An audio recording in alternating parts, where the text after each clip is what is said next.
കാലിനേറ്റ പരിക്കുകളോടെ കടവരാന്തിയിൽ അവശനിലയിൽ കിടന്നിരുന്ന മധ്യവയസ്കനെ TDRF വോളണ്ടിയർമാർ ചേർന്ന് ആശുപത്രിയിൽ എത്തിച്ചു. ഒരു മാസത്തോളമായി ഇദ്ദേഹം തിരൂർ റിംഗ് റോഡ് ഭാഗത്ത് തീർത്തും അവശനിലയിലാണ് കഴിഞ്ഞിരുന്നത്. വാഹനാപകടത്തെ തുടർന്നാണ് കാലിന് പരിക്കേറ്റത്. മുറിവിൽ പുഴുവരിച്ച നിലയിലായിരുന്നു.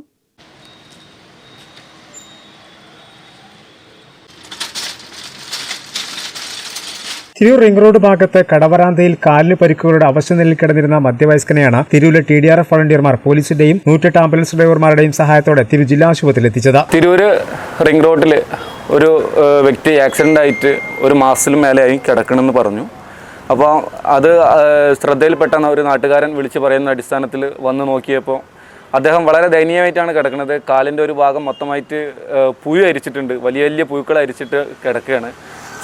ചോരയിലും അതുപോലെ ചലത്തിലൊക്കെയാണ് അയാൾ കിടക്കുന്നത്. ആ കാഴ്ച കണ്ടപ്പം നമ്മളെ തിരൂർ സ്റ്റേഷനുമായിട്ട് ബന്ധപ്പെട്ടു. അവിടെ നിന്ന് 108 ആംബുലൻസ് വിട്ടുതരികയുണ്ടായി. നമ്മൾ അദ്ദേഹത്തിനെ ഞങ്ങളെ കൊണ്ട് കഴിയുന്ന രീതിയിൽ അയാളുടെ മുറിയൊക്കെ വെച്ച് കെട്ടി തിരൂർ നമ്മളെ 108 ആംബുലൻസിൻ്റെ ഡ്രൈവർമാരും കൂടി ചേർന്ന് ഞങ്ങൾ അദ്ദേഹത്തെ തിരൂർ ഗവൺമെൻറ് ഹോസ്പിറ്റലിലേക്ക് എത്തിച്ചിട്ടുണ്ട്. ഇന്ന് ഞായറാഴ്ച ആയതുകൊണ്ടും ഹോസ്പിറ്റലിൽ ആളില്ലാത്തത് കൊണ്ടും നോമ്പ് ആയതുകൊണ്ടും നമ്മൾ അവരെ കൂട്ടത്തിൽ പോയിട്ടില്ല. കോഴിക്കോട് മെഡിക്കൽ കോളേജിലേക്ക് കൊണ്ടുപോകും എന്നാണ് 108 ആംബുലൻസിലെ ഡ്രൈവർമാർ പറയുന്നത്.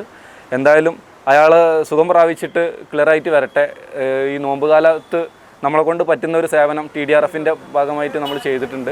ഒരു മാസത്തോളമായി അവശനായി കിടക്കുന്നയാളെക്കുറിച്ച് പ്രദേശവാസികളാണ് TDRF വോളണ്ടിയർമാരെ ഇവരെ അറിയിച്ചത്. തുടർന്ന് സ്ഥലത്തെത്തിയ ഷെഫീഖും ഭാരതിയും ചേർന്ന് മുറിവുകൾ വൃത്തിയാക്കി കിട്ടിയ ശേഷമാണ് ജില്ലാ ആശുപത്രിയിലേക്ക് എത്തിച്ചത്. പാലക്കാട് സ്വദേശിയാണെന്നാണ് പറയുന്നത്. ട്രാക്ടർ ഡ്രൈവറായി തിരൂരിൽ ജോലി ചെയ്തിരുന്നതായും പറയുന്നുണ്ട്. കാലിന് ഗുരുതര പരിക്കാണുള്ളത്.